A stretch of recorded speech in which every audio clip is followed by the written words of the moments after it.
Hi. Um, First, I want to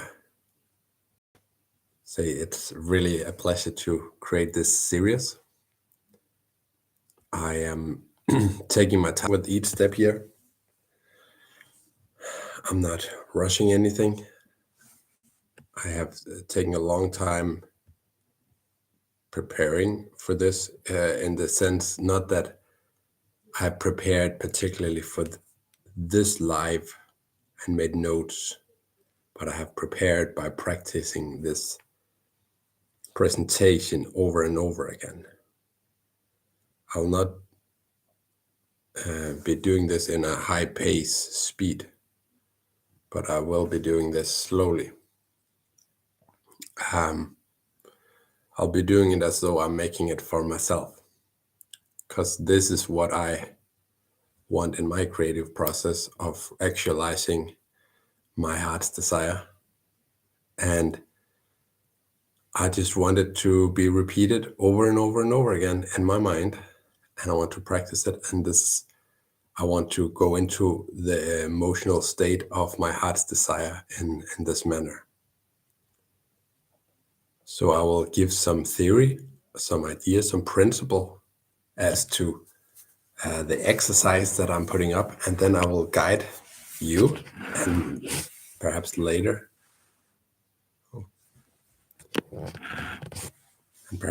myself. Just one sec. Hold on a sec.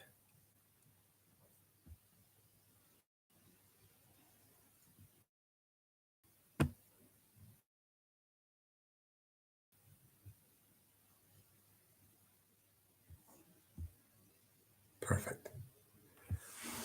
And perhaps later I'm also creating it for myself. And then I'll guide me through this process.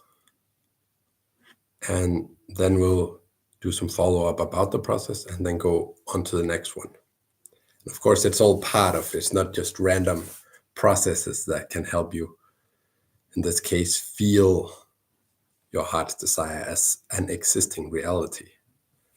It's not just about that. It is about also learning the principles behind and going into this in an orderly way, where this sort of, you start with this and then you go to this and then you go to that. So there's a logic behind it. So thank you very much for checking in. The first part, we had the thought part. It was about going into your heart's desire, realizing what is that for you, and listening to that over and over again until you're completely sure this is my heart's desire. And then I have 4 major ideas represented in that to take it from an intellectual idea into an emotional idea.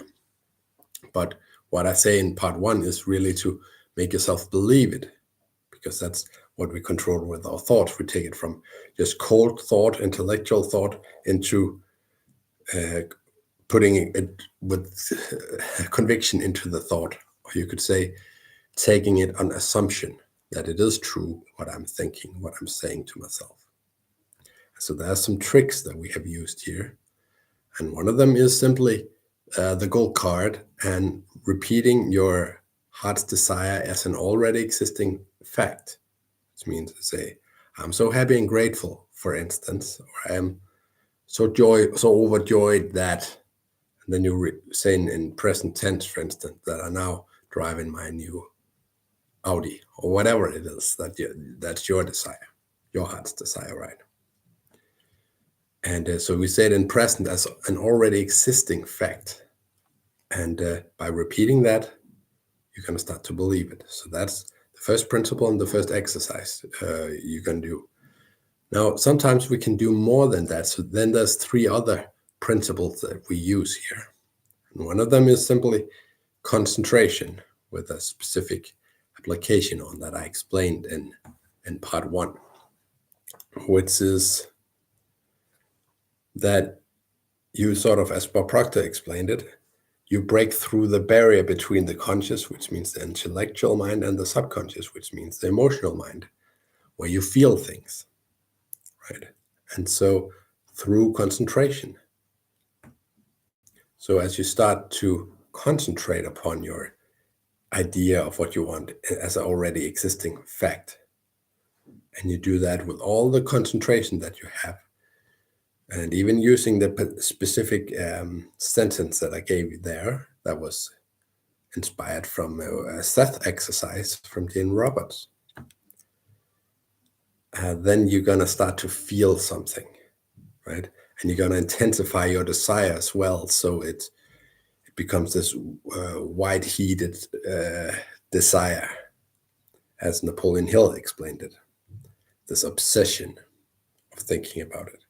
So by intensifying it, by really giving it power, by concentrating, using our will, using all our sort of energy, putting all that into our heart's desire as an already existing fact, then that's going to become something we start to believe, something we start to have conviction in. Then we have the want, which is the idea that we realize that what we experience in our life is a reflection of our inner state of being, our emotional state of being, our thoughts, expectations, our desires, who we really are. All that, as it is present and experienced in our mind, becomes our outside reality, our outside experience.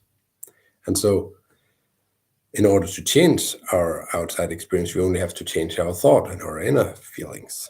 And so as we realize this, we're going to suddenly realize whenever we are thinking, what do I want to think?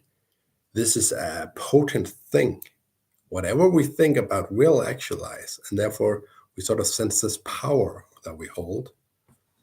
And therefore, whatever we choose to think, from this point of view, from this awareness, we will automatically begin to believe. Because whatever we think and believe will actualize. So by realizing that whatever we think do actualize, we can automatically have built-in belief in that thought. So that's a want. We reflect upon that first, and then we repeat our affirmation, our goal affirmation. And then lastly, we have the questions, which guides our attention and our thought into what we want. And we did other stuff too, to sort of pave the way and clear the road to really be ready for our heart's desire.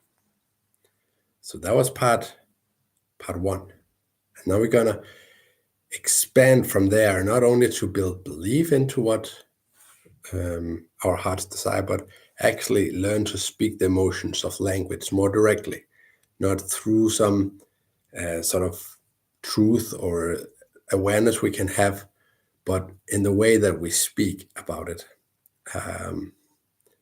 in certain awareness that we can directly have, that directly gives us this feeling of our heart's desire, that awakens this. So we're gonna switch to sort of say we go full power on this one, right? It's not something we have to invent. It's something that's already there, but we just gotta use it. So that's what we're gonna be doing today. And the first exercise is an expansion of what we have already done. So this is sort of, but it's more based in emotion. It's an Abraham Hicks exercise. And we start because we take our standpoint, our basis, and how we feel. And then we move that feeling to a new position. But it's in relationship to our heart's desire. So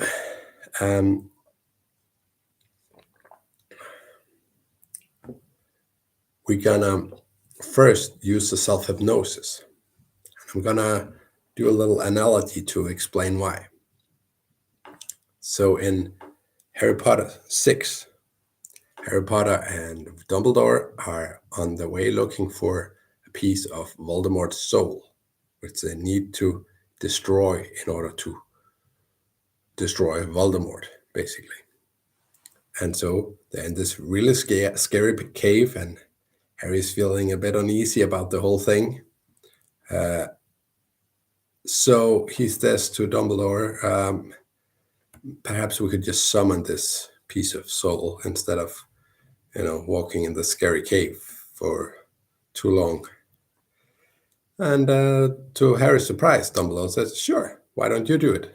Which means summoning it, which means sort of calling upon it to float through the air onto you, right? And so that Harry's a bit taken aback. He's like, oh, okay, I'll do that. And as he does it, as expected, there's a movement from where they know the soul is, and then it sort of zooms back into the sort of well that the soul piece is. And there's this disturbance in the water next to them, and then there's stillness again. Then Dumbledore says that making an outright attempt to find to attempt to sort of possess this piece of soul was by far the best way to find out what defense mechanism was put in place to protect it. And it's sort of the same thing here in our mind. When we concentrate eagerly upon our heart's desire, we make an outright attempt to feel and believe this. And so if there is something inside us really going haywire, going cross purpose to this, then it's going to start reacting when we do it, just like in the cave with the Dumbledore and Harry Potter. So by focusing upon it, if you have some emotions, some beliefs, something inside that is not jiving with with your heart's desire already as an already existing fact in your life, then will probably come up. And then we can notice how are we feeling after this. And again, if we just feel great, we just feel, yeah, it's there, it feels amazing, perfect. But if that's not the case, then we can use that as a stepping stone, because now it's like, oh, this is what's standing in the way. And then we're going to use this next exercise, which is called the focus wheel from Abraham Hicks, to remold that energy, that belief, that thought pattern a little bit into matching our heart's desire more. So that's a very emotional journey we're taking here. And but it's still using our mind, our logic. So I still feel we're in the doorway to the domain of the emotions, and this is sort of leading the way inside from the realm of thought alone. So I would invite you to right now relax, or if you're taking a walk, just keep walking, whatever you want to do, but just focus on the goal statement of your heart's desire already present. Just repeat it to yourself over and over again. You don't have to say it quickly. Just sit with it. Just dwell upon it. Just repeat it to yourself, however you do it, for a few minutes now. And nothing particular have to happen. You don't have to have a negative reaction, but it's fine if you do. If you don't feel anything, then that's nothing feeling. That emptiness feeling is probably your blockage, right? So it's all feedback from the mind to how we're doing. And it's all helpful, and we can use it as a stepping stone as we use this focus wheel later on. So please take your time, focus on your heart's desire. I will call you back in a few minutes. Good luck.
All right, very good.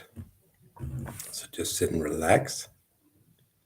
And the other time we felt the positive emotion, wherever it is in your system right now, something has happened, a part of you is in tune with your heart's desire. Now we're going to take the opposite route and notice if there's somewhere inside of you where there seems to be a blockage, or where which means you're not in harmony with your heart's desire, or like an emptiness. I can't really feel it. Well, that's a feeling too. Of I cannot feel it. There's an emptiness. This is something. So whatever you're feeling, just identify it as best as you can. That feels like a block or not totally in alignment with your heart's desire. So take a few minutes to just notice your feeling, where it is, how it feels.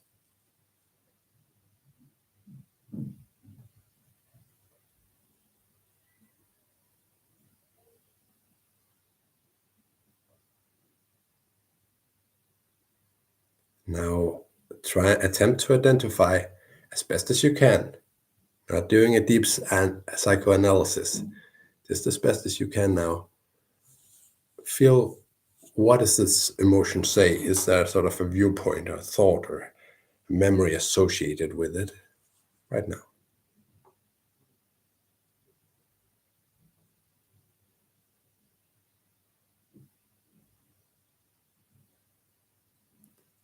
Now really stand in the feeling, stand in the viewpoint that you've just discovered. Don't try and distance yourself from it. Just plant your feet solidly there and just stand here for a little while.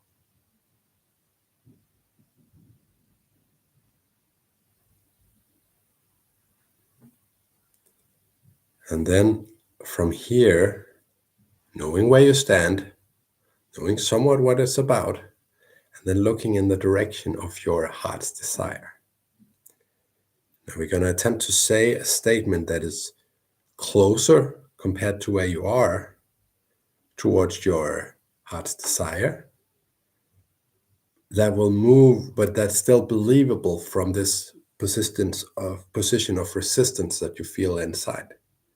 So whatever the next statement that you can right now believe, let that come to you. So just look in the direction of your heart's desire and see what statement come to you, what next step come to you as a thought. So it could be like, oh, it might happen, or maybe it's not so bad, or whatever it is. So just see what comes to you as a better feeling statement that gives you a sense of relief or increased good emotion.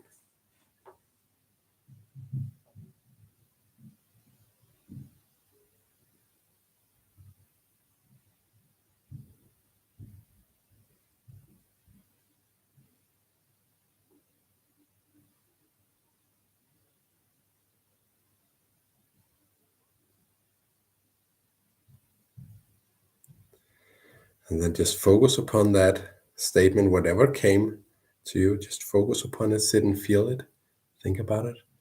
Let it sort of soften your energy into you. Sit with it and feel the relief, feel the increased good emotion. That's it.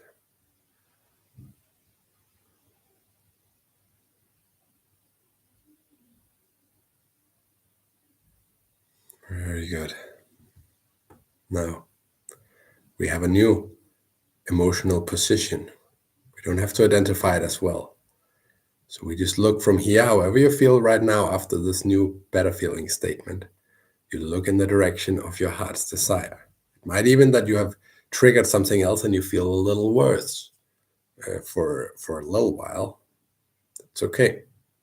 However you feel, what is the better feeling statement in the direction of your heart's desire you can find from here? Open your mind.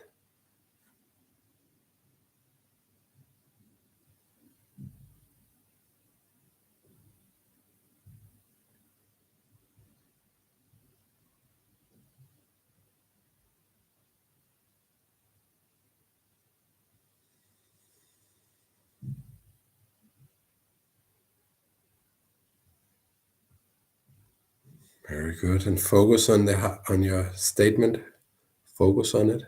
Let it, the emotion of it sink into you. Dwell upon it.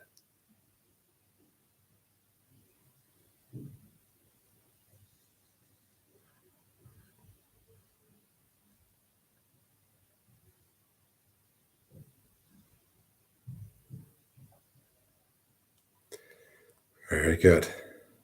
We're going to take a third and last time of this exercise. You can keep going many more times if you want. But for now, we just do it 3 times. So feel how you're feeling now in regards to this. Stand there. Don't make the emotion better or worse. Just feel it as it is. Whatever it is you feel around this. What is the best feeling statement you can find from here in the direction of your heart's desire?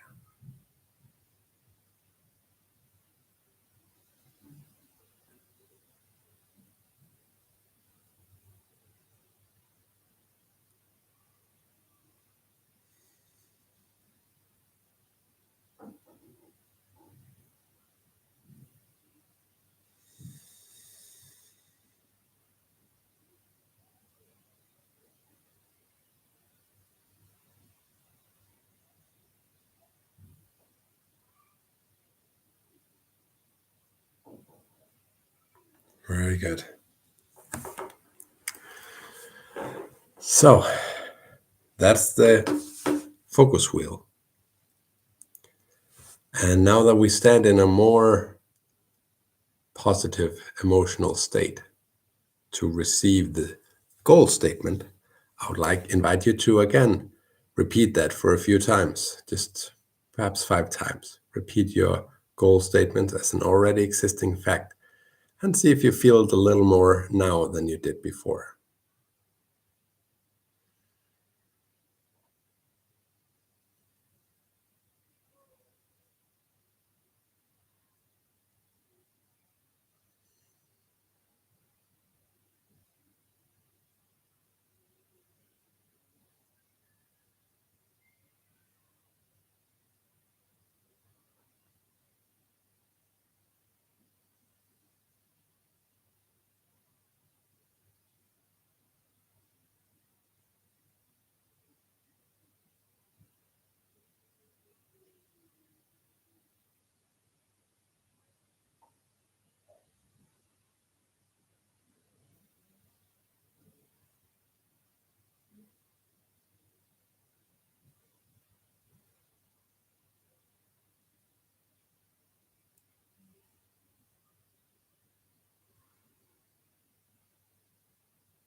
All right.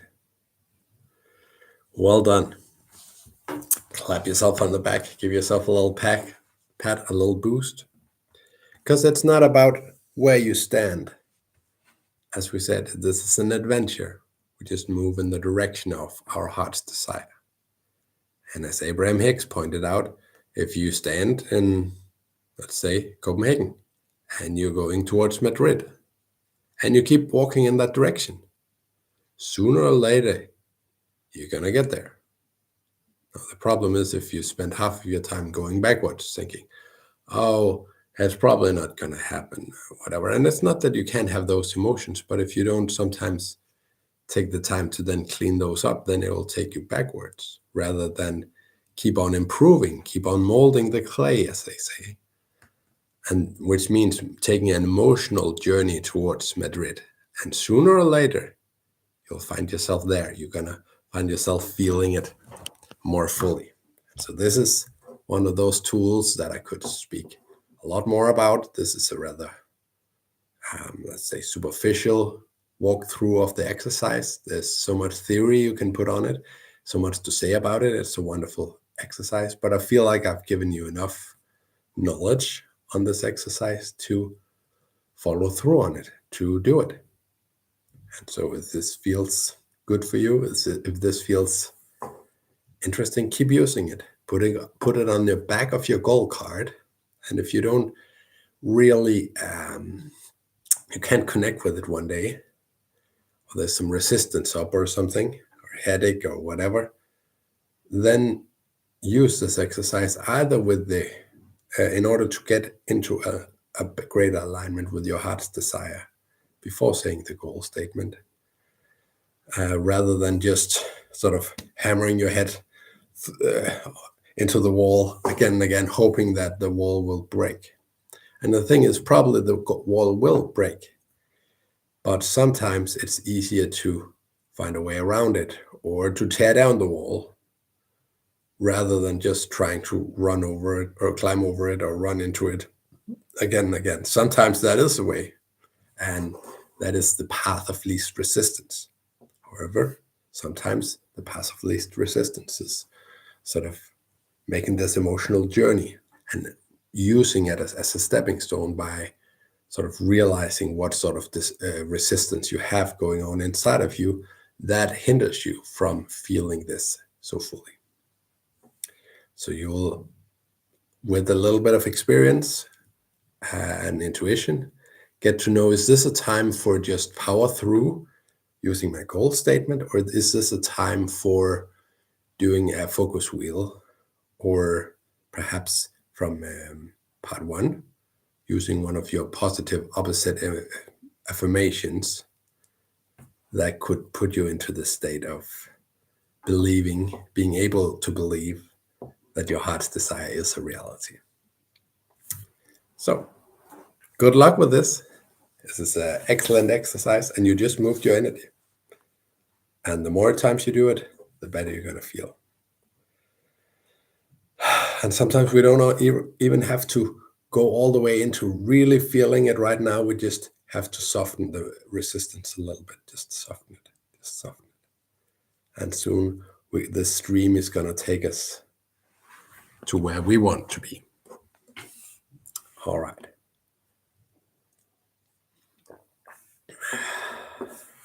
That was the first exercise in the language of emotions.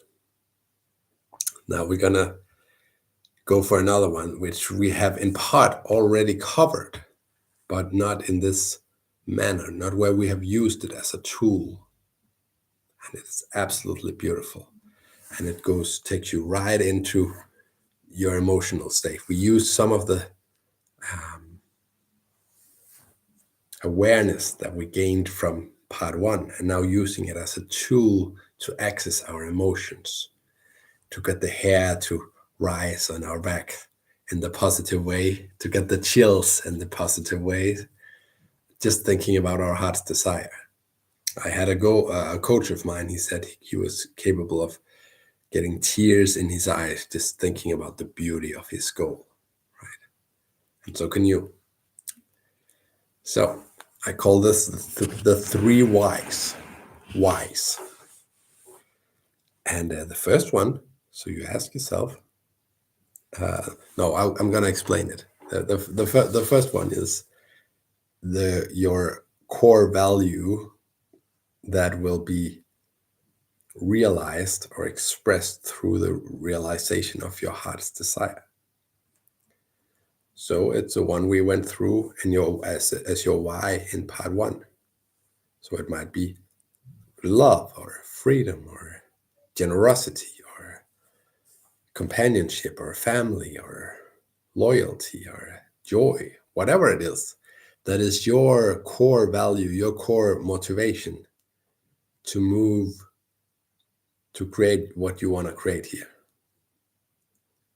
And by really thinking about this, really feeling the beauty of this, we sort of get directly into something that's really important to us, our reason why, our deep why, our value. Abraham Hicks, one of the things they pointed out is that when you go general, you have an easier time accessing your emotions.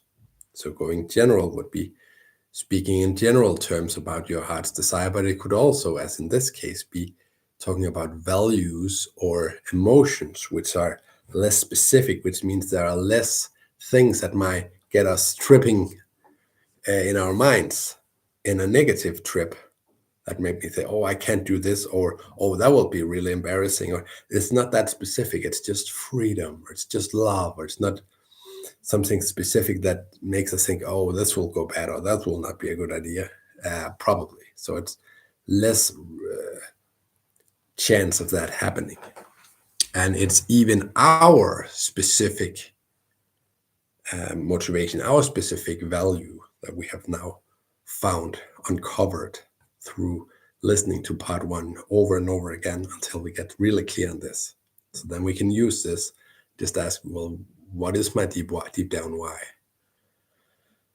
And then you might find, and for me, it's freedom. It's like, oh, freedom, right? And it's just beautiful. And I just sit with that feeling of freedom. And I gain that from this. And it's an expression of that. And just see the glory of freedom and connecting it to my heart's desire. That's it. That arouses your emotions like nothing, probably. Or maybe like part two here, which is, no, let's just do that. So right now, think about your heart's desire and ask openly without thinking you know the answer, but just ask, what is my deep down why? And don't go through the steps. Just ask, what is my deep down why? And see what comes intuitively to you. And then just let that feeling, let that value soar. Feel it. And think about, for you, your heart's desire is an expression of this wonderful value. Just think about the glory of that, the beauty of that, the wonder of that, the sacredness of that.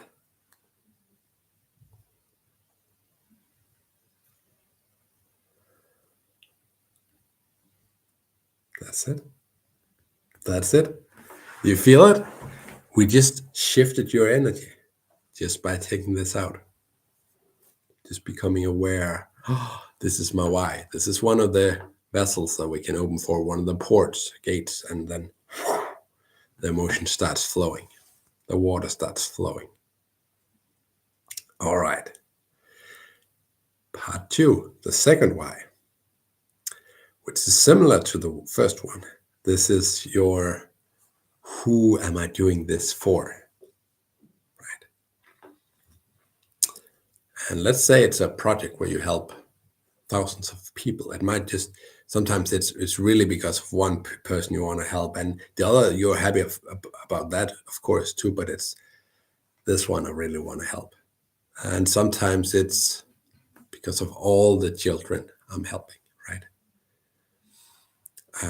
In my case, it's my son and it's myself that get to benefit from the goal that I'm holding right now. So as I think about that, this like love I hold for my son, and this how strong my urge, my desire, my motivation to do something good for him that makes him smile, and that doing something good for myself here, that is just such a glorious statement. And I feel the chills immediately when I think about it. So that's how you do it here. You think about, who am I doing this for? I think it was Wallace D. Wattles. He said, our greatest happiness is found upon the bestowal of benefits on those we love. So think about this. Perhaps the greatest thing about creating your heart's desire is not even about what you get out of it. It's about seeing what those you love get out of it. Those you're most motivated to help. So ask yourself this question, see what comes. Who am I doing this for? There's no right or wrong answer. There's no fairness. I should be doing it for everyone, or I shouldn't be doing this for this or that. Whatever is your true answer, that is what will really get the emotions flowing. So be honest with yourself. Who am I doing this for?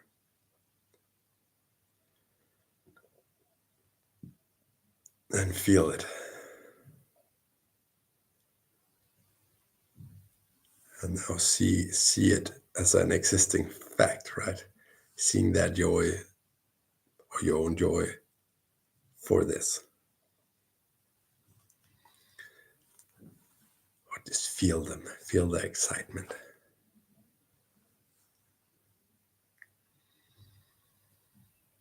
Feel your love for them. Or perhaps there might even be a lover that you are driven to please them, and it might be something more sexual in it. Could be anything, or your loyalty to them, your love to them, or to yourself. All good.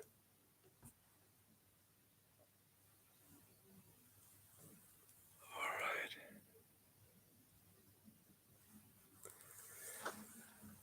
Very good. So that was the second gate. That was the second why to our emotions, to our motivation here. Now, the third one is before I said that Abraham Hicks said that if you want to go general, then you have easy access to feeling something emotionally, so positively, because there's less resistance in the general. So it could be like talking about the values, about the emotions, about the general love for your family, whatever it is, right? But I found that it's also opposite. That if you go into something really specific, like if you ask yourself, did you have a good day today? And you might think, no, I had a terrible day. But if you zoom in on this one moment that you actually liked, that was just somewhat bearable, and you really go into this, well, this was actually meaningful, you will be able to, without taking all the rest in, feel some positive emotion about this day. Okay, so you can zoom in or you can zoom out. Both places you have access to your emotions in a greater way. So here we zoom in, and I'll make a sort of simile to explain this principle. My mom, she visits people in Denmark who are over 75 years of age, and they get a visit to sort of just see how they're doing, create a good connection to the any help they might need in the future. They know they can how to do it. They know that there's a real person they can talk to. They create greater connections. Maybe they can help with something before they become incapable of helping themselves. There's a lot of things that they do there. And so they were asked in this course to think about what their gain was. Like my mom, she goes in, she has this visit, she's there for an hour or two, and then makes her say, this is a success, this is what I want from this meeting, this is what I'm hoping for. For my mom, it was these people taking her hand in theirs, both hands, and really saying, thank you so much, with both the hands. That was sort of the symbol of them being very grateful for her having helped them. And that was what she did it for. She's a very loving individual. She loves helping people. This just gives her great joy. And so that was her why. So that would be, in this case, what she would zoom in on. I'll call it her highlight. This is why I'm doing it for. And so could be anything. It could be something like, if it's a car you're attempting to manifest or actualize, it could be this feeling of speed as you accelerate, or it could be cruising down the road out to the sunset with the water and everything.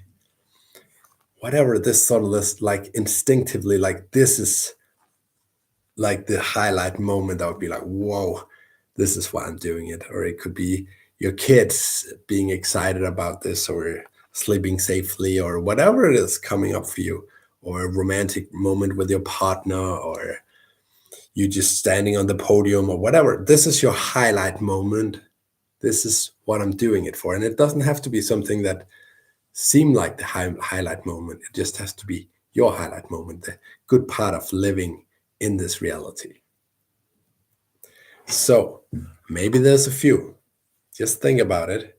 What is your highlight moment? See what comes to you from your heart's desire, from the reality of your heart's desire.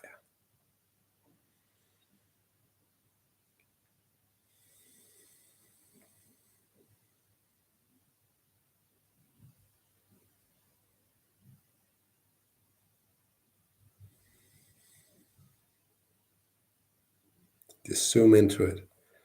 What is it about this? What is the feeling? What specific detail is it? Really focus in as long as it makes sense. Just sit with it. And when you have melted enough, in this case, let's see if there is another one that is another highlight.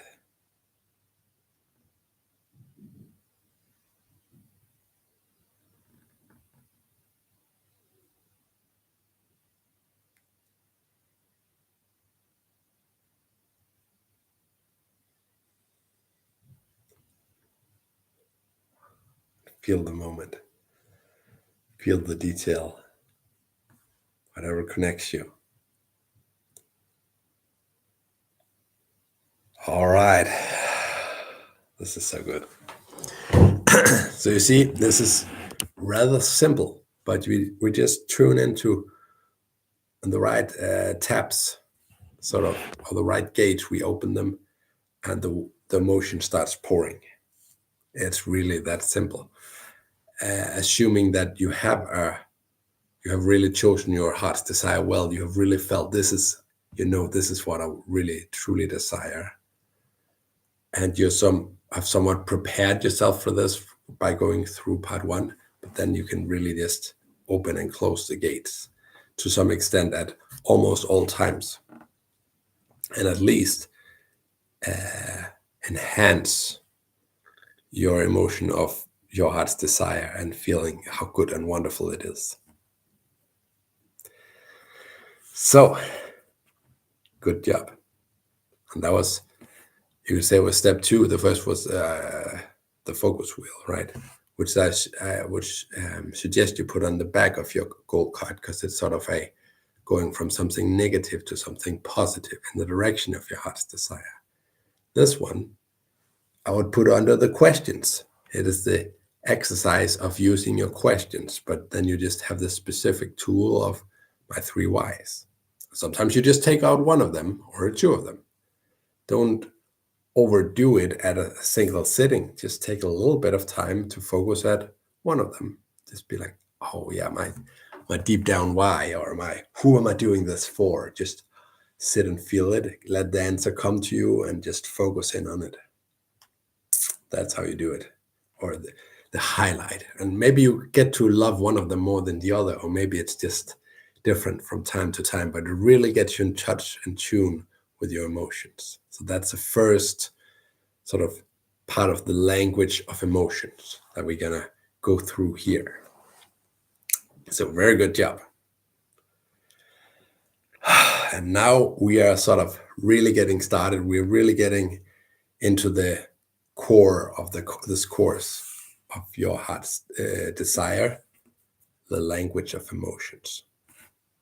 And now we come to this part that Neville Goddard talked about. He wrote a whole book called Feeling is the Secret. What he said was that all we have to do in order to actualize something is really feel it. We just have to. Even he said you can just imagine how you would feel if you were already in the position of that. And then by imagining the feeling, you go into that energy, you go into that vibration. And it's something that I have had with me every time I've been actualizing something and had great success with it. I've been very aware of the fact that all I have to do to create the kind of life and kind of experience I want is to get into this emotional state. That's my number one. That's my only priority. That's really, really important. Of course, taking care of your kids is important, but this is sort of what you need to do on the inside. That is the number one priority, because as that falls into place, all the other things starts to fall into place. You will start to have more energy. You'll start to get the right idea at the right time. You're going to start to have better interaction, better flow, better timing. A lot of things are going to start falling into place. So this is also a really motivating part here, right? To really get yourself focused, to really realize, well, this is what it's about. It's not just, some little aspect, extra thing, extracurricular activity in your life. This is it. This is what makes the rest happen. As Bob Proctor quoted, that is the yeast that raises the dough, right? Yeah. So knowing this makes us very motivated. Now we're going to use this as a little exercise just to get ourselves started into this arena, and it's a very, very positive, powerful exercise.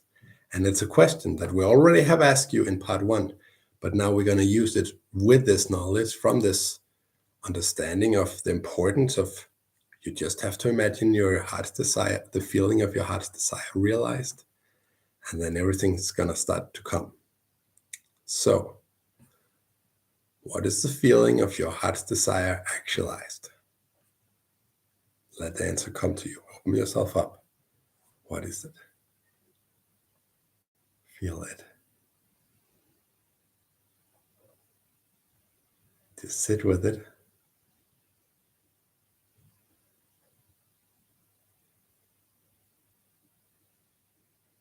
As long as it feels right. You can over milk it or under milk it. Just sit with it in the right amount of time. That's it. And that's, if you do that, that can be a form of affirmation of your heart's desire. And it's under questions. So it's a specific question you can ask yourself that you can just use instead of saying, I'm so happy and grateful. Now that you can also do it in this way. And sometimes you're going to want to do one exercise and sometimes you're going to want to do another. And it's usually an intuitive thing. You just learn all these tools so that you have something to pick from. You're going to get your favorite tools, possibly. You're going to have knowledge of these things and you're going to practice them. But you also have something to choose from. So this one would be really good for some reason right now. You just get intuitive. I think I should do this one. Then do that one. Or you could even just start from the morning doing one of each exercise to do throughout the day. And when you're through all of them, you've probably the day's probably gone and you're ready for the next day. That's another way to just simplify it. So now we're gonna use this as a stepping stone into some of the other stuff. And we're just gonna expand upon this a little bit and saying, okay, we now have a sense of the feeling of our heart's desire, right? Now, a way to affirm this is simply to use an adjective. Say, if you had to describe this emotion using an adjective, what adjective would that be? Again, it could be your deep down motivation, or it could be something different. How does it feel like? Generally, what is the emotion connected to the realization of your heart's desire? For me, it's freedom again. And then when you receive the answer, just sit and repeat that word over and over again.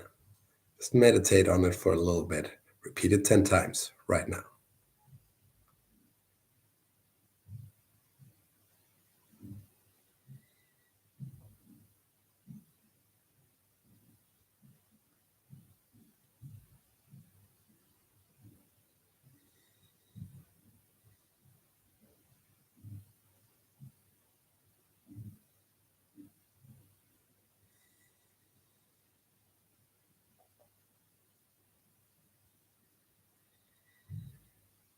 Very, very good. So that's another way to get into your heart, the emotional state of your heart's desire. It is through adjectives or through, repeating the word associated with the feeling state. It's a very simple one. And it will work in time, even if it doesn't. Sometimes it's works just by the first saying, like freedom, love, power, whatever it is. There's no right or wrong. It's just what it actually feels like to be in that state. And it can be really effective. Sometimes you're going to use other exercises. So there was sort of a little bit start into this. And I think this was under questions on the goal card. And then this sort of affirming your state of being, of your heart's desire, is sort of an add-on that you can use as well. You can, if you really love it, put it on as a point on the bottom of your goal card that you can use, or just remember it as an extra thing you can do after asking yourself, how does this feel? And then repeating the word of it. Find what works for you. So, very good job. We're actually now ready for part 2 of the language of emotions. This part I call association. See, I think that association is and emotion are very linked. Like if you're looking for instance, why do I feel this way in this situation, and you're going through your childhood trying to really identify it, oftentimes one of the purposes of going through your memories is that it sort of connects you to that moment where you really felt something as 2-year-old or 4-year-old or 7-year-old or whatever. There's this moment that you remember, and suddenly this emotion comes upon you in response to the remembering of it. So, and it's by association you do that, right? So that can really connect you to a moment and to a feeling through that memory. Even if it's not a true memory, even if it didn't happen exactly like that, it's your construction in your brain, in your mind, that you're repeating, and that is affecting you in your life, right? So it can be a way to connect you with your negative emotions to your traumas. However, it can also be a way of connecting with your positive emotions. And here we're gonna show you why or how. So the first part is very simple, and we're just gonna do a simple exercise with it. It's just answer this question, see what comes up. What do you associate with your heart's desire?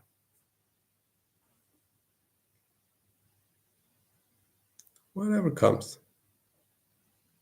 Just sit with it, focus on it, play with it.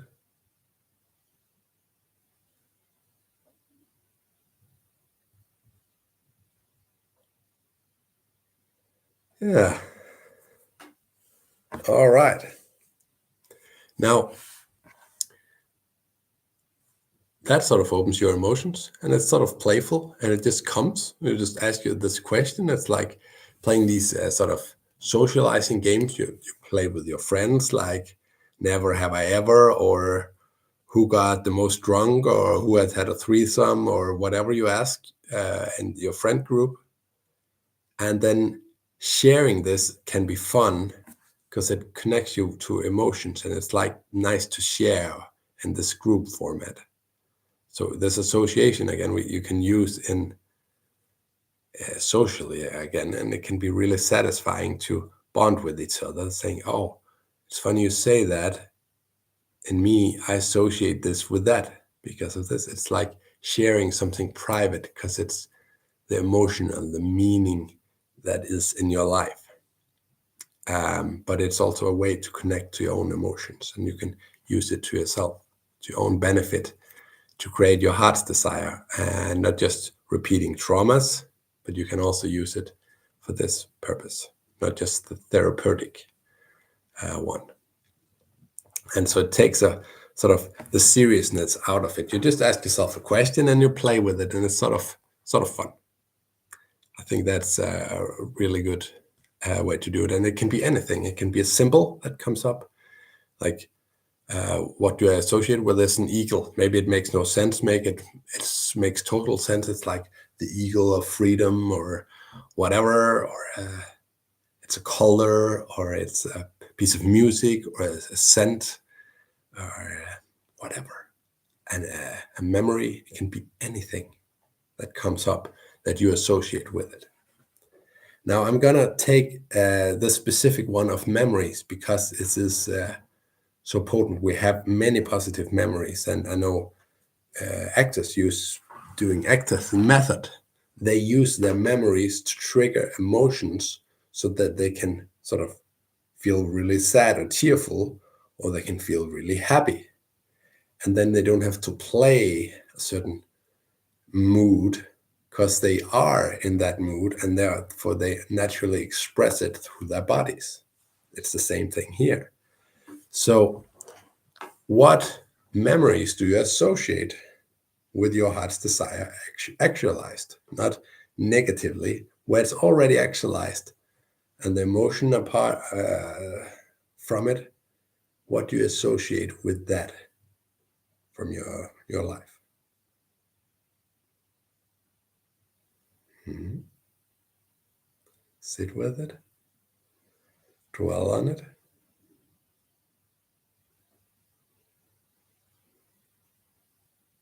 Tune into the specifics of it that really is wonderful for you, that really gets you turned on, your juices flowing.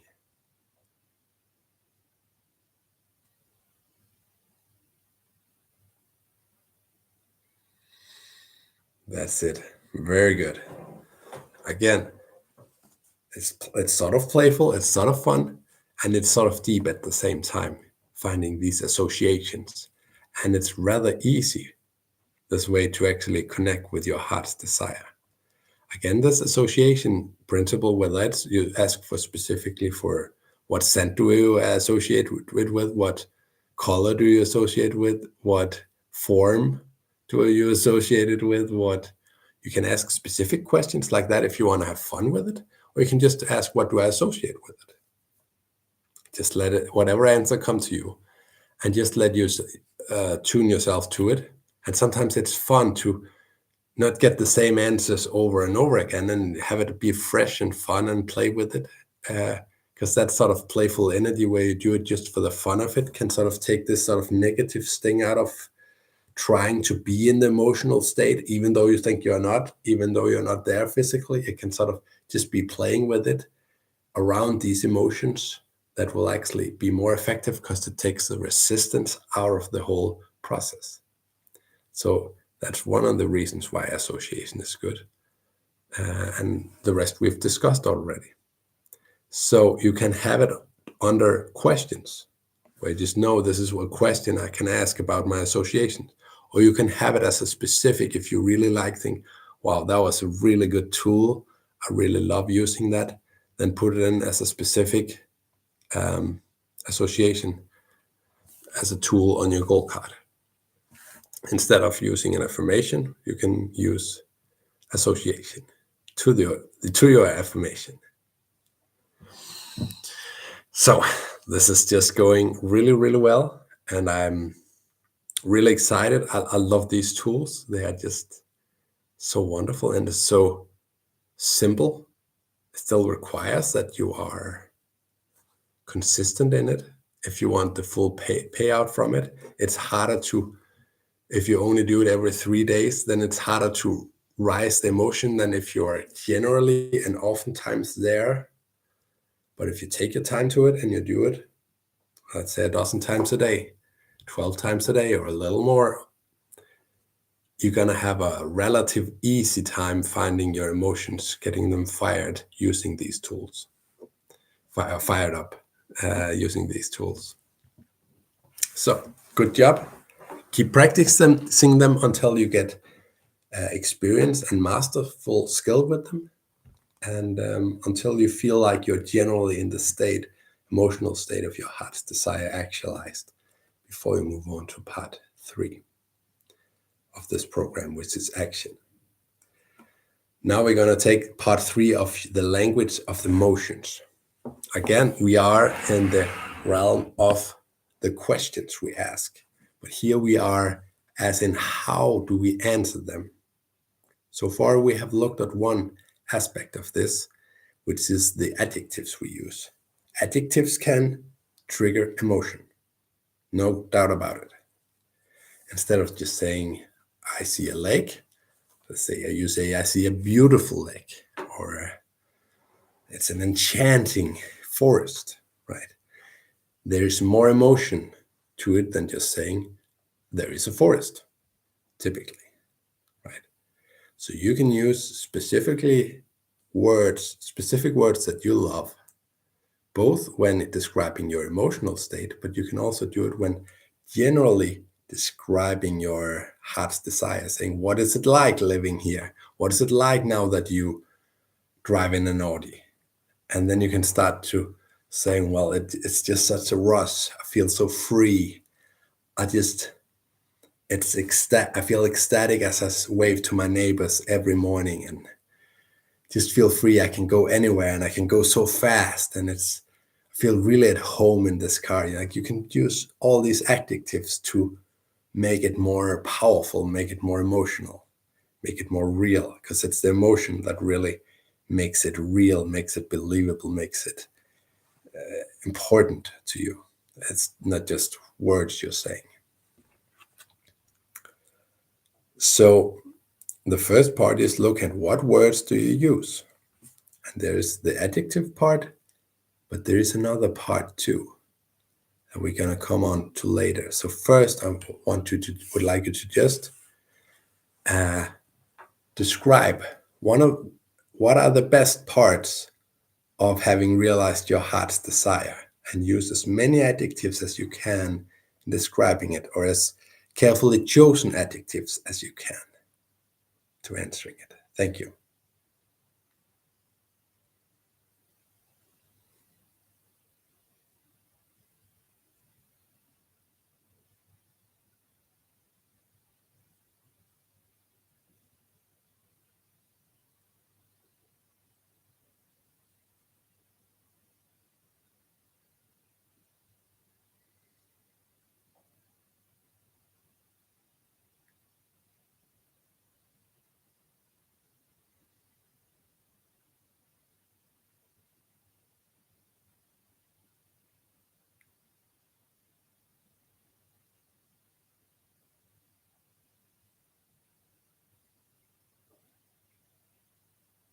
All right, very good.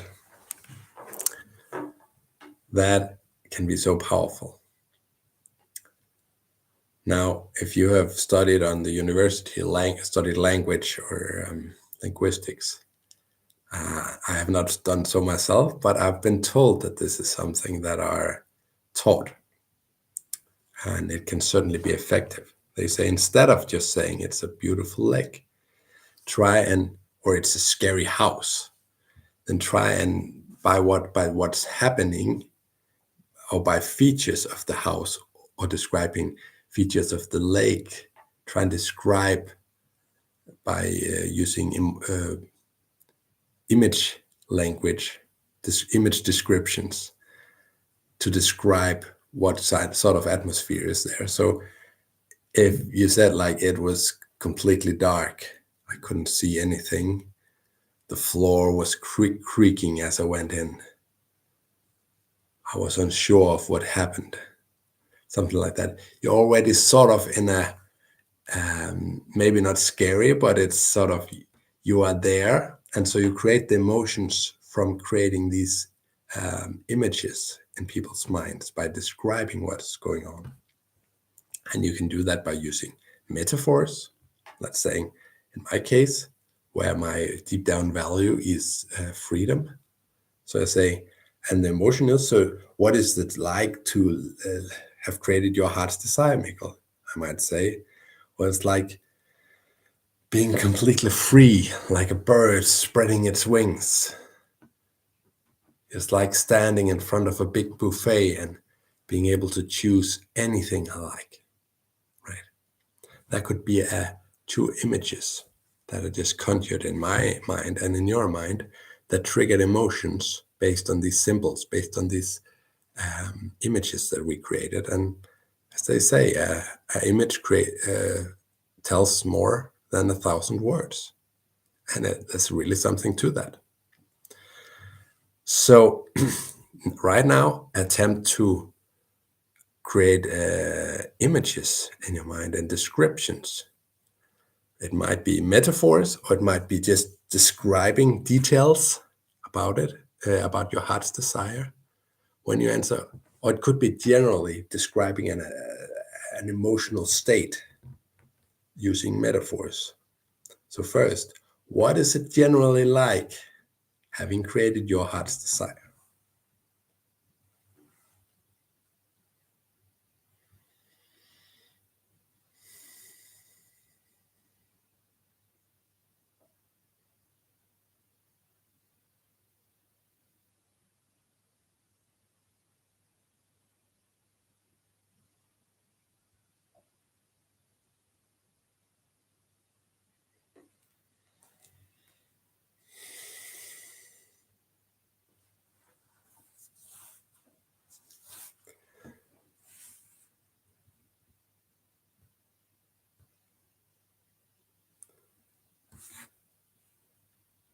What is the emotion of your heart's desire realized?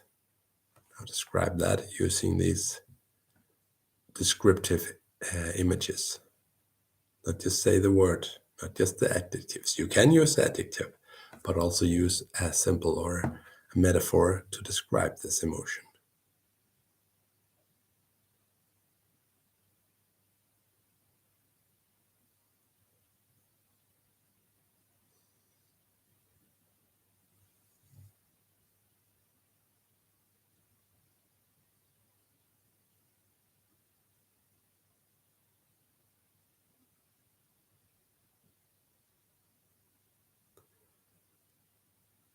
Very good.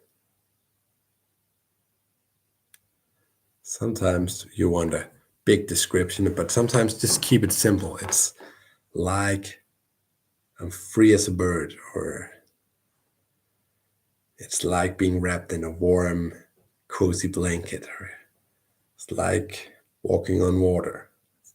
It's like something, right? And this will help activate your own emotions and your own symbolism in your mind, and really getting into an emotional state of what it feels like to have created your heart's desire.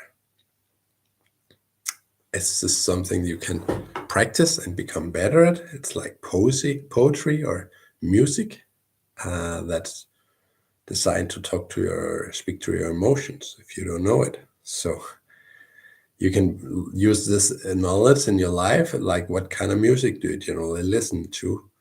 Like, one thing, if you're having a heartbreak and you specifically want to listen to sad music, okay, that can have a therapeutic effect. But if you just turn on the radio and just listen to whatever junk they play there, it might not be something that you want affecting your mind and your emotions and setting the mood for your day generally.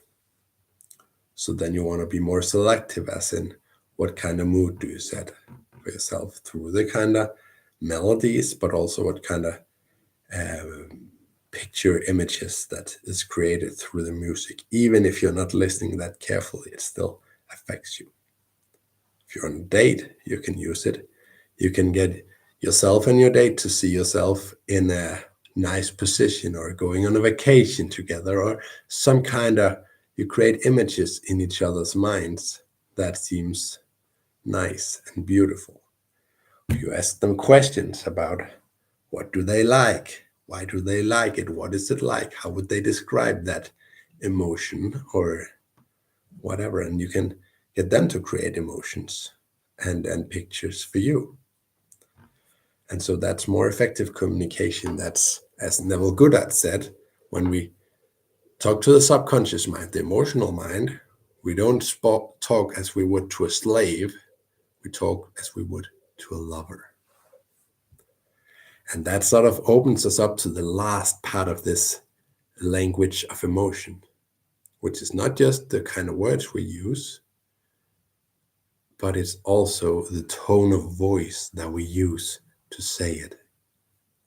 When you start to use your way of saying it with emotion, letting the emotion blend into your tone of voice, then you're going to affect yourself and everyone else around you more effective through your tonation, through the rhythm you speak, through the high or lows. So does it come from the belly?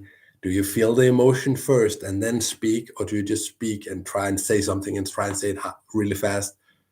Or do you take time saying it was a wonderful day? Thank you. It was a real pleasure. You can start doing this to yourself when you talk about your heart's desire already realized. You're going to find yourself more emotionally drawn in. And you can practice it with others. But it requires that you're willing to be seen. You're willing to actually take the scene and not trying to flee halfway through. Listen, everyone. Pause. I had an idea. Actually take time to say it, and say it with the power or the softness, the gentleness, or the kind of tone of voice that matches it for you, whatever you're trying to explain or express. Now we do it the same here, and it will affect your emotional state much more than it would if you just sort of spoke quickly or out of rhythm, or not using your tone of voice to underline the kind of emotion that you're trying to convey to yourself here, the kind of beauty you see here. So I will now ask you questions, and I would like you to answer either in your head, in this sort of rhythm and tone of voice. You can use a mental tone of voice that is more suggestive, or even the kind of images can be romanticized, or the kind of emotions you think about. Or you can even talk out loud if you feel comfortable doing that wherever you are, and practice this. So explain how your everyday has changed and what problems has been overcome now that you have realized your heart's desire.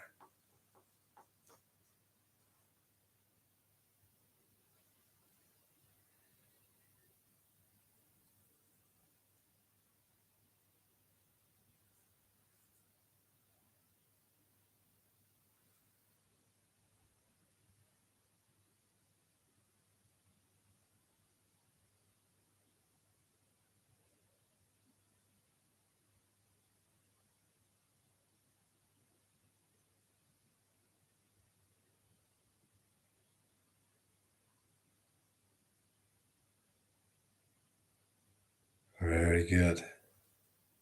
Now we try again, using our tone of voice, our rhythm of speaking, the tonality we use to answer, how does everyone else positively react now that you've actualized your heart's desire around you? Describe that.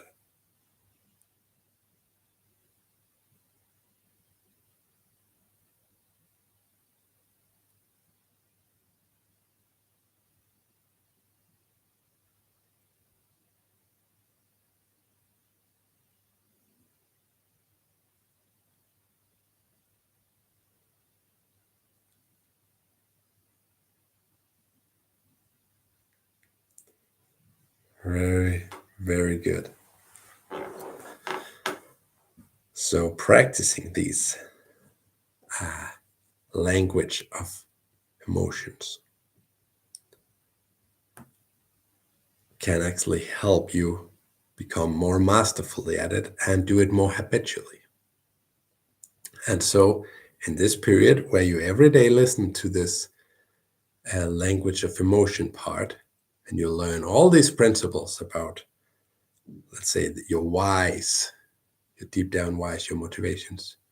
You'll learn about your association, and you'll learn about the language in which you can speak to your emotions in. You're gonna be more used to using these tools, these principles to your advantage, and you're gonna become more proficient in using them, and you're gonna be combining them.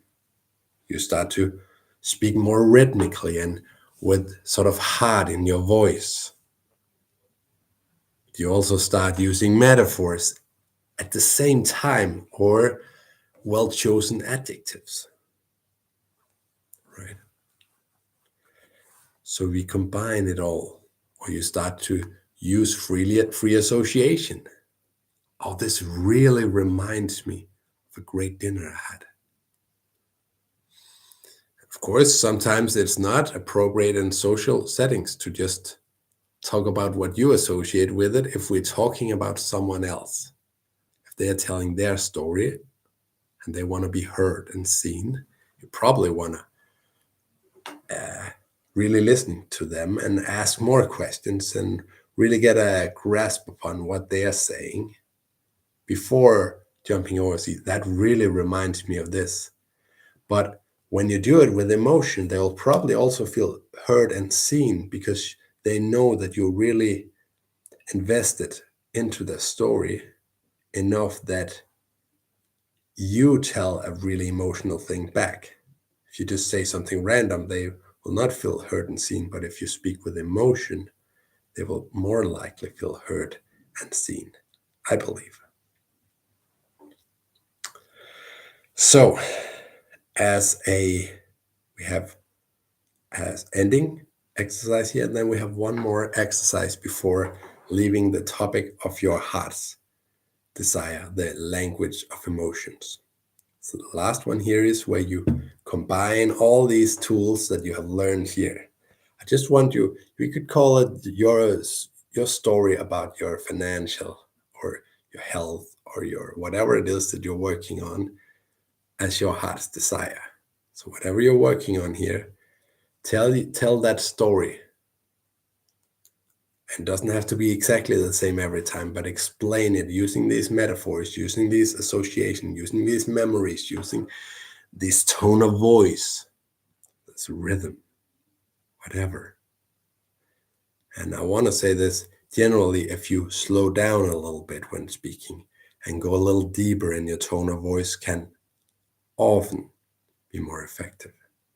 Though not always. Sometimes lifting it up can be good. But oftentimes going up will make people think it's a question, while saying it down here makes it seem like a statement, like a finished sentence. So you can use it in depending on what you're trying to convey. Now, good luck telling the story of your heart's desire actualized, but in a broad sense, through all of your life, like everything in your life is included in this. You can just freely tell it and use all these tools, practice them, feel it. Good luck.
Thank you.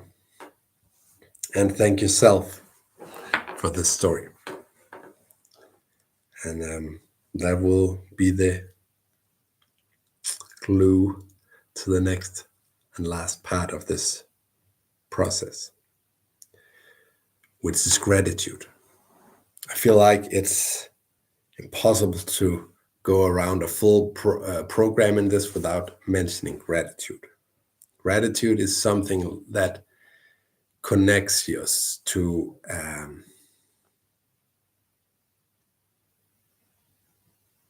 balance us with the whole universe. That's how I've heard it described from Wallace D. Wattles.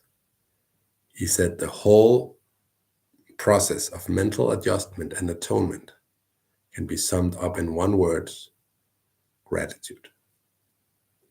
So no matter what you've done, no matter how you've sinned or what you've said to someone, it can be forgiven, it can be undone, it can be sort of, you can get back in the good graces or in the good vibration of creating what you desire through gratitude, by being grateful in your life and for what happened in that situation and for learning and for life in general. Then piece by piece, things are going to come together, and it's going to be a very deep and harmonic and sort of all-encompassing experience of things getting better and better and better through gratitude. I think it's almost like Emile Coué's affirmation: every day and every way I'm getting better and better. Every day and every way I am getting better and better. I feel like if you are grateful and appreciate, that's exactly how your life is going. It's not always in the direct, you think, oh, I need more money, or I need this bodily thing to change right now, or I need a boyfriend or girlfriend, or I need whatever. It's not, I don't think it's always like just, now everything is just better. But it's like in a very soulful, meaningful way, things start to unveil their meaning. Generally, there's gonna be more meaning, more timing, more synchronicity that is becoming apparent to you. There's just some depth to your life, and things are generally coming your way in some way, possibly that you didn't even expect. So that's how I would describe gratitude generally. And when you are in that kind of state, it's sort of like when in the want process, where I said, contemplate how you creating your heart's, you having this power to manifest your heart's desire, give you the power, the conviction to actually do it. In the same way, if you're in a grateful state of mind, then you'll sort of already be attuned to the universe, you'll be at one with it. And from that position, things manifest real quickly, and you have good access to really feeling the deep feelings of your heart's desire, because you're already connected to it. And you don't hold on to all these negative emotions in the same degree when you are truly grateful. So the more you practice gratitude in the morning and in the evening, the better. And so I could strongly recommend that you do that. And when you've done something, you clap yourself on the back and saying, good job, and so forth. This is all a different whole topic altogether that we can talk about for a very long time, including self-love, including gratitude, including appreciation, including lots of things and ways that it can fit into the rhythm of our everyday life. However, here I'm just going to put it into practical application of creating your heart's desire. So first of all, I suggest you spend some time, morning and or evening, being grateful. It's a wonderful way to get in tune with the universe, start your day. And the more you're consistent in this, the more it's going to start to take over. It might be times where you can't really feel it, you just do it anyway, or you find a way to get yourself into that state of being. I have processes, again, they're too advanced and time consuming to explain now. It's beyond this program. But nonetheless, if you just focus on what you're grateful for in the morning and in the evening, and you keep up that practice, let's say you mentioned 10 things, or people, or character traits in yourself, or whatever that you are grateful about, just write 10 things or specific things, or this thing that happened, be grateful for them, write them down, or sit and think about them, dwell upon them a little bit. And then as you sort of melt that, you move on to the next one. Then you're going to start to feel it over time. It's going to become a deeper and deeper process. Now, as you do that, I suggest that you put in all the things that are sort of real in your life. Let's say you have a computer. You're grateful for your computer. You have a mom that's alive and well, and you're grateful for it. You have a son or a child or whatever, and you're grateful for it. You have a house, or you have running water, or you have whatever in your life. You have a healthy body, or you have eyes to see, or whatever you're grateful for that is real. Then in that line of list, in that list of things that you believe to be true, you put in your heart's desire as already existed. So you sort of mix this sort of list that you know are true with this list, with this heart's desire that has not yet been actualized, to sort of make yourself believe it a little more. And also to take in that it's not about trying to believe it, it's about being grateful for it. So you see, if we have negative emotion, you anchor the reality of whatever you're negative about through feeling that emotion.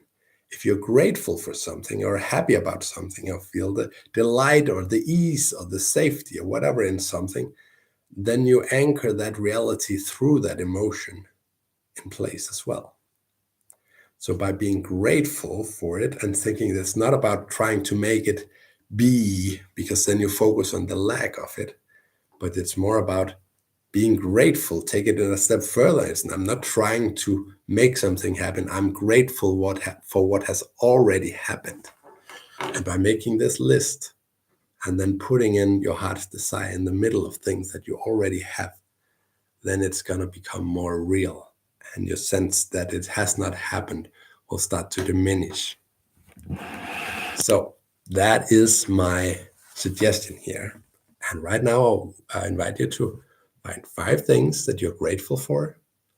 And as number 3 or 2 or 4 in the middle here, you say your heart's desire, say, I'm so happy and grateful for that. And so it's just a part of your gratitude list of things that you have. It's really brilliant. It's really fun. And you're going to see that it works. Now, good luck creating. I'm going to give you a few minutes in your mind or in writing to make your gratitude list.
All right.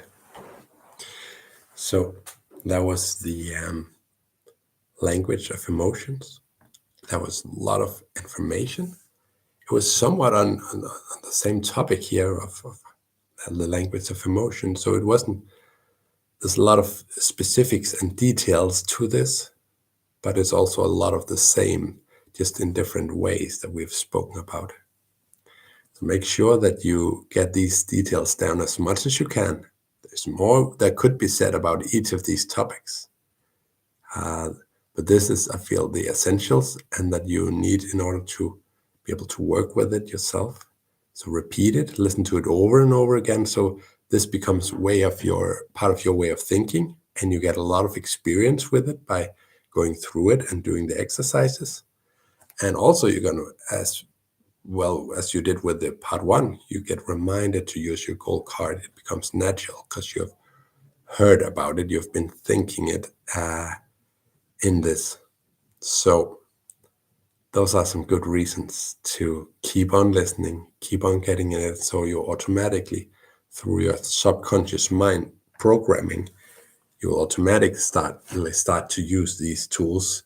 You'll automatically start to use the language of emotions, and you're gonna automatically start to use your goal card. So that's really, really wonderful, I think, and really, really smart. And it just makes everything so much easier. So if you like to listen to this at all, just put it in your phone or whatever you listen to it through. Once every day while you're driving or while you're taking a walk or while you have some specific time just for doing this, while you're cleaning the house, just put it in your ears. And it will become part of you, this knowledge and these exercises. And you'll not always do perfect exercises, but you do it as best as you can. And that's good enough. So thank you very much for listening in. I would suggest while using the goal card, just breathe. Don't just take it up and read it and put it back. Just take a deep breath.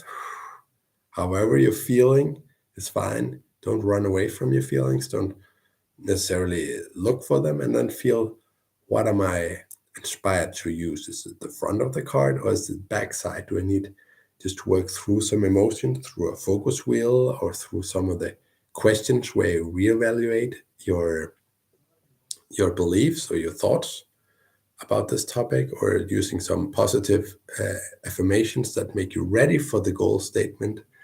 Whatever it is, you can use these exercises to prepare you better, or you can take one of these exercises from the more direct affirming of your heart's desire and more direct feeling of it as an existing reality. So find whatever way of using it that comes to you. And the more you go through these, the more you have them sort of as a subconscious database. You know about what they're about. You know what they are. You know the exercises by heart. And so you just freely find the one that is of best utility to you in this moment, and will make you more emotionally engaged with it right now. And it will be part of building up this belief, this feeling generally, so that you're consistently in alignment with your heart's desire. And when that starts to happen, you're ready for part 3, which is the expression of emotions, which is action. And when you start to see that you're consistently, or more often than not, in a state of feeling your heart's desire as a reality, and you find yourself suddenly realize, oh, I'm starting to take different actions, then you're probably ready for part 3, where we really focus in on the enhancement of our emotional state through action. Best of luck, but stay with this for a while, because it's really good. There's a lot to learn, and it is the basis of the rest, because from here on, part 1 and 2, we've been learning about how to do the inner processing and getting in an alignment. And part 3, it's not going to be about the goal card so much anymore, but it's important that you keep on using the goal card. So you've got to have that as a habit already, so that whatever you do in terms of action to amplify this feeling, to amplify this state of being, doesn't mean that you stop during the affirmation, stop using the goal card, but it will be something added on to what you're already doing. So make sure you're ready for it before you get on to part 3. Best of luck.